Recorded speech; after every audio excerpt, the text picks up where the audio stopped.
I think ये हमारा family business है। मेरे डैड एक्शन डायरेक्टर थे जी जी और स्टंट्स में थे, फिर जी। मैं भी उनके नक्शे कदम पे चला। कभी सोचा नहीं था कि इस तरह का कोई शो बनेगा जी और वो फिर मुझे ऑफर होगा जी और फिर मैं उसे होस्ट करूँगा। मेरे दिमाग में कहीं ना कहीं ये चलते रहता है कि मुझे कितना पुश करना है। कहीं मेरे ज़्यादा पुश करने की वजह से मैं कुछ भी ऐसा नहीं कर सकता उनके साथ जिससे उनकी जान को ख़तरा हो। बिकॉज जो कुछ भी आप देखते हैं, जितने भी स्टंट्स होते हैं वो रियल होते हैं।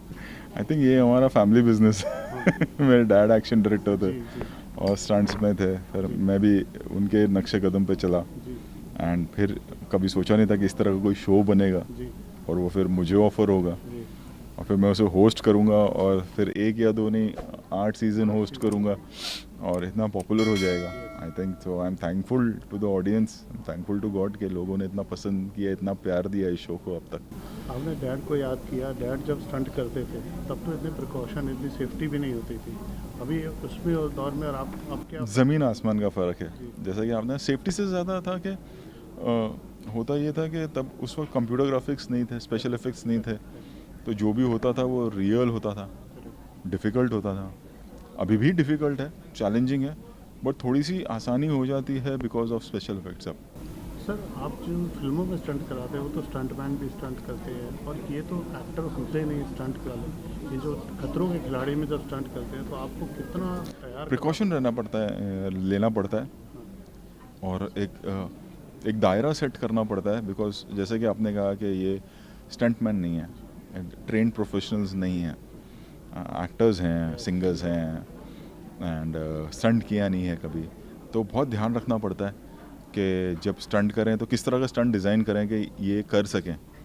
कई बार होता है कि बहुत अच्छी तरह से कर पाते हैं, कई बार होता है कि बिल्कुल भी नहीं कर पाते हैं, या कई बार ऐसा भी होता है ठीक ठाक कर पाते हैं। तो डिज़ाइन करके डेफिनेटली ध्यान रखना पड़ता है बहुत सारी चीज़ों का। और आप जैसा जब रिंग मास्टर होता है आप बिल्कुल भी तैयार नहीं करते।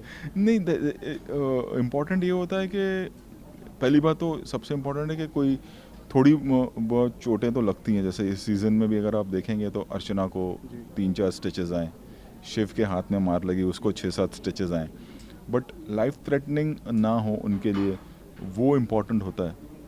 तो अगर मैं पुश भी कर रहा हूँ या मैं अगर उन्हें प्रोत्साहित भी कर रहा हूँ तो, या मैं चैलेंज भी कर रहा हूँ उनको, तो मेरे दिमाग में कहीं ना कहीं ये चलते रहता है कि मुझे कितना पुश करना है।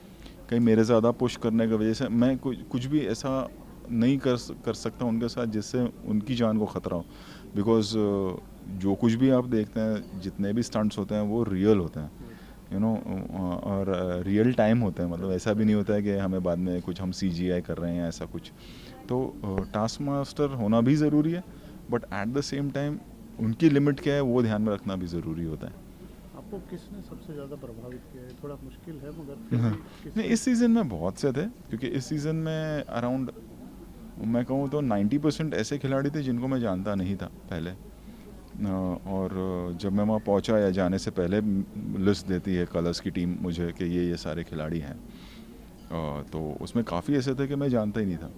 और काफ़ी है, डीनू है जो कि रैपर है बट स्टंट्स बहुत अच्छा कर रहे थे, रश्मीत हैं जो कि सिंगर हैं लेकिन स्टंट्स बहुत अच्छा कर रही थी। और ग्रेजुअली ऐसे और भी थे, अरिजीत करके एक टेलीविज़न एक्टर हैं, वो भी ग्रेजुअली उनकी एक जर्नी है कि वो किस तरह से उनको हाइट का डर था और फिर वो ग्रो होते चले गए। ऐश्वर्या अगेन एन एक्ट्रेस हैं और उन्होंने भी ग्रेजुअली अपने आप को डेफिनेटली ग्रूम की, मेहनत की और आगे बढ़ती चली गई। उनकी एक अपनी जर्नी है, जो पहला स्टंट वो करेंगे आप देखेंगे और जब ग्रेजुअली वो बढ़ती चले गए स्टंट्स में, जितनी मेहनत उन्होंने की, तो सबकी अपनी एक जर्नी रही है। और वो कभी कभार ऐसा होता है जो आपको देखने मिलता है, जैसे फिल्मों में होता है कि शुरुआत नॉर्मल की और फिर आप बढ़ते चले गए और बेहतर होते चले गए, तो वो आपको बहुत देखने मिलेगा इस सीज़न में।